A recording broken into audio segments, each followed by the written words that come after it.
আসসালামু আলাইকুম everyone, welcome back to my channel. আশা করি সবাই অনেক অনেক ভালো আছেন। আমি আল্লাহর রহমতে ভালো আছি। শেয়ার করছি ঈদের পর দিনের ব্লগ। আশা করছি সবার কাছে অনেক অনেক ভালো লাগবে। তো সকালবেলায় নাস্তা করছিলাম, কুরবানি ঈদের পরের দিন নাস্তায় তো গরুর মাংসই থাকবে, এটাই স্বাভাবিক। তো কালা ভুনা করেছিলাম। এই কালা ভুনাটাই আমার ঈদের মধ্যে সবথেকে বেশি ভালো লাগে। আমি অন্য কোনো মাংস খেতে পারি না।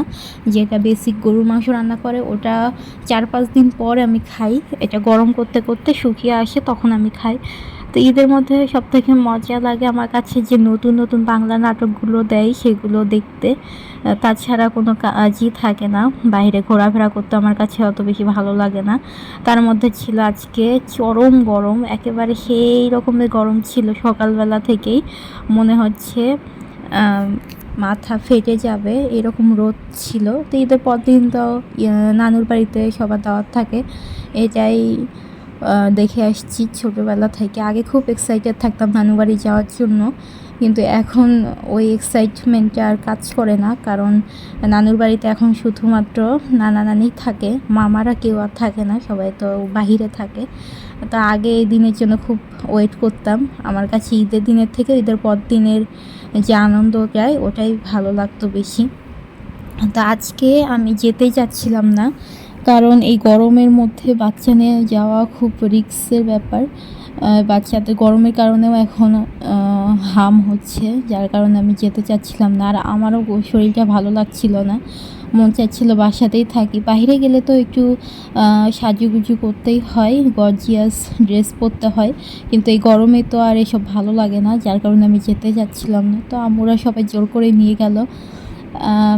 কোথাও যাই না আমি এখানে আসার পর মনে হয় বাসাতেই শুয়ে থাকি, কোথাও যেতে আমার ভালোও লাগে না। তো জোর করে আজকে আমাকে নিয়ে গেল। তো টিভি দেখে খাওয়া দাওয়া শেষ করে আমরা রওনা দিয়েছিলাম সবাই মিলে। তো নানুর বাড়িতে সচরাচর যে রোড দিয়ে যাই সেটা দিয়ে আজকে যাচ্ছিলাম না, ওই রোডে একটু ভাঙাচোরা আছে, তাই একটু ঘুরে যাচ্ছি। আগে এই রোড দিয়ে নাকি আমরা কলেজে যাতায়াত করতো, রোডটা অনেক বেশি সুন্দর, দুই পাশে ধান ক্ষেত। তো নানুর বাড়িতে যাওয়ার পরে আমরা দুপুরের খাবার খেয়েছি। এখন হচ্ছে বিকালের দিকে আমরা চলে আসব। তো চিন্তা করছিলাম যে রোদটা পড়লে তারপরে আমরা বের হব। তো ইকরার বাবা এখানে আম পাচ্ছিল। নানুদের এই গাছের আম অনেক ভালো হয়, লাল টিকটুকে হয়, কিন্তু এবারের আমগুলো অত বেশি সুন্দর ছিল না। তো তখন চোখে পড়লো এই ছোট্ট কিউট সাইজের যে আমটা, ওইটা। তো আমরা এখানে দাঁড়ায় দাঁড়ায় খাচ্ছিলাম। ওই যে মামি, ওটা আমার বড় মামি ছিল, এর পাশে মামাতো বোন, আর এই যে ইকরা।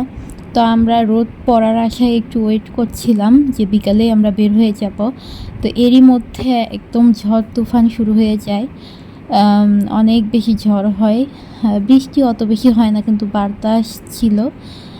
পরিবেশটা আল্লাহর রহমতে ঠান্ডা হয়ে গেল। তো সেই দিন শুধু আমার নানুবাড়ি এলাকাতেই বৃষ্টি পড়েছিল, আমাদের বাসার দিকে আর বৃষ্টি পড়ে নাই। তো যার কারণে যখন আমরা বাসায় গেলাম দেখি ওইদিকে ওই একই অবস্থায় আছে, শুধুমাত্র এই জায়গাটুকুতেই ঝড় বৃষ্টি হয়েছিল। তারপরে আমরা এখানে গাড়ির জন্য দাঁড়িয়েছিলাম। এখন তো অ্যাভেলেবেল গাড়ি পাওয়া যায়, আগে অনেকক্ষণ ওয়েট করতে হতো গাড়ির জন্য।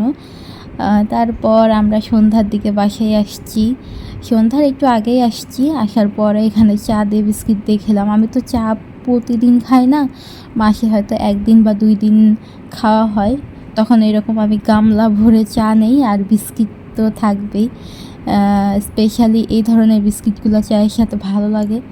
তারপরে আব্বু আবার তালের ডাব নিয়ে আসছে, এটাকে তালের আটিও বলে। তো সেই তাল তালটা খেলাম, ওটা আমার কাছে অনেক বেশি ভালো লাগে। এরপর প্রায় 7টা-8টা বাজে এরকম সময়ে ইকরার বাবা বলল যে লুচি দিয়ে নিহারি খাবে। তো নিহারি জাল করাই ছিল, এখন শুধু বাগার টাগার দিয়ে রেডি করে নিতে হবে। তো রেডি করছিলাম, তারপরে এদিকে লুচি করলাম, আবার রাতে রুটি করলাম, ভাতও রান্না করেছে আম্মু, এগুলাই খাওয়া হবে। এই যে লুচি করলাম, তারপর রুটি, নিহারি, সালাদ এসব রেডি করে নিলাম। এই কাজগুলো একটু ঝামেলারই মনে হয়, আগে তো অনেক অনেক নাস্তা বানাতাম, প্রতিদিনই নাস্তা অনেকগুলো করে বানাতাম। এখন আর ওই সময়টাই হয় না, ইকরা হয়তো বা ঘুমায় না বা ওর পিছনে ওই সময়টা চলে যায়, নাস্তা বানানোর সময়টা। এখন নাস্তা বানালেও এভাবে আর পরিবেশন করে দেখানো হয় না।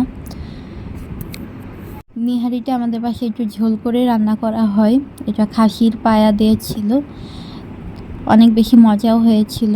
তো এই ছিল আজকের ব্লগ। আপনারা সবাই কোথায় কোথায় ঘুরছেন, ঈদে কোথায় যাচ্ছেন অবশ্যই কমেন্টে জানাবেন। আল্লাহ হাফেজ।